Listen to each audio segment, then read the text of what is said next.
Alright, so I have chosen to do the social cognitive theory, and that explains how people acquire and maintain certain behavioral patterns while also providing the basis for intervention strategies. The social cognitive theory indicates that an individual's behavior, cognition, and environments are always interacting and persuading one another that will result in changing their behavior. Human behavior is explained in terms of a triadic, dynamic, and reciprocal model in which behavior, personal factors, and environmental influences all interact. An individual's behavior is uniquely determined by these actions. So, now for the constructs in the social cognitive theory. Environment, factors physically external to the person provides opportunities and social support.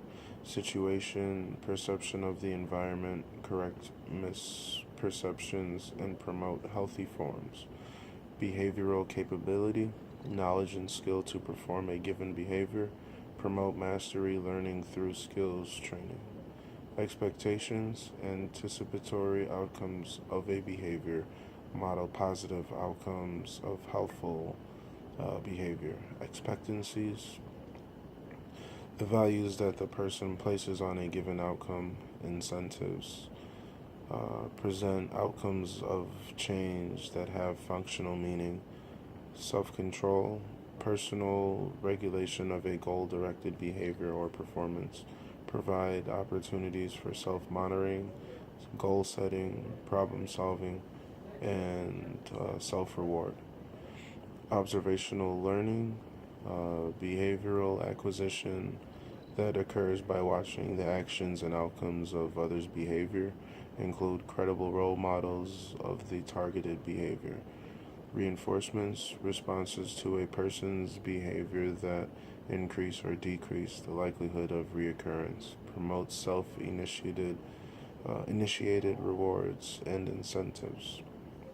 The next one is self efficacy, the person's confidence in performing a particular behavior.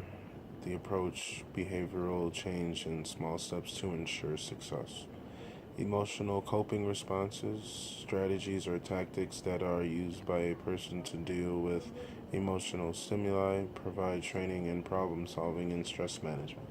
And then reciprocal determinism, the dynamic interaction of the person, the behavior, and the environment in which behavior is performed.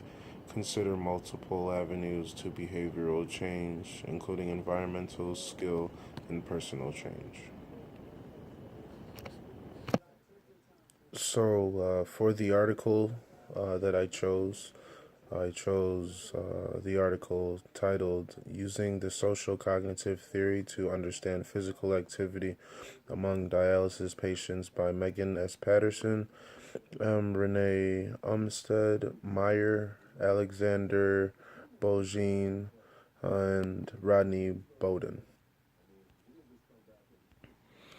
I'm actually going to backtrack to some of the constructs in the social cognitive theory in regards to the environments and situation. The environment the is composed of the social environment, like the family, friends, peers at work, or in the classroom, and the physical environment. Situation refers to the person's perception of the environment.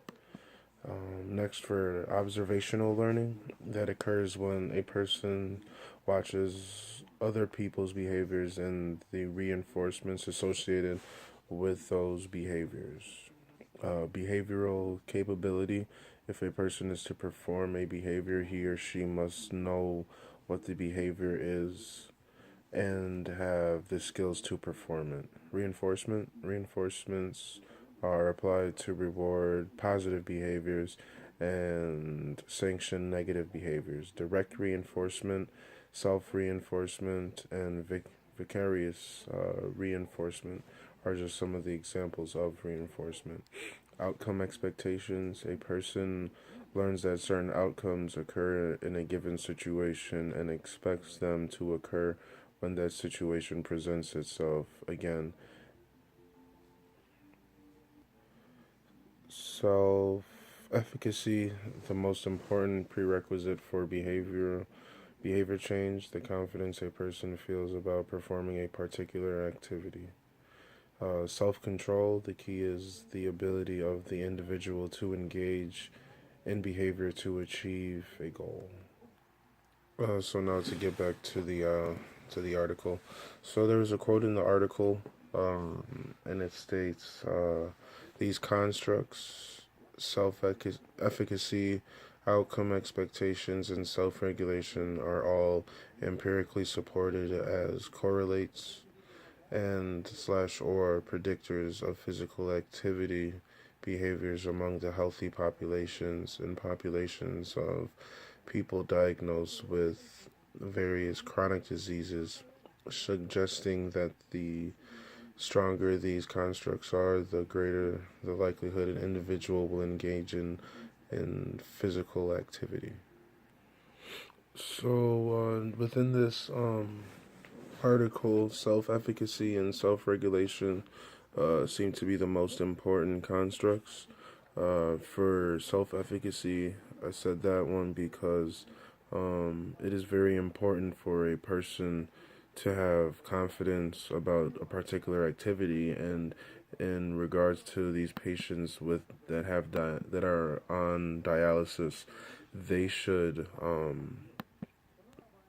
they should have the confidence within themselves, so they can change their behavioral patterns, and increase their physical activity.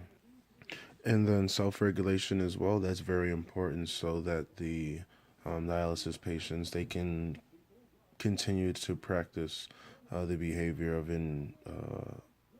increasing their physical activity. With these dialysis patients, it is very important for them to have all have positive reinforcement from their friends, family, and peers, as well as have a positive environment to work in. So, as far as the reinforcement goes, if they're continuously getting negative reinforcement from their peers and friends and family, then they're going to be less motivated to continue to incorporate physical activity within their lives, as well as being in a positive environment among their friends and family and peers. That's very important because if their friends, family, and peers are partaking in negative negative behaviors, that like not being physically active, have poor eating habits, then these dialysis patients are more likely to not change their behaviors and increase physical activity within their lifestyle. Another very important construct that was used within the article was the self-control, and they need to have that self-control and goal-directed behavior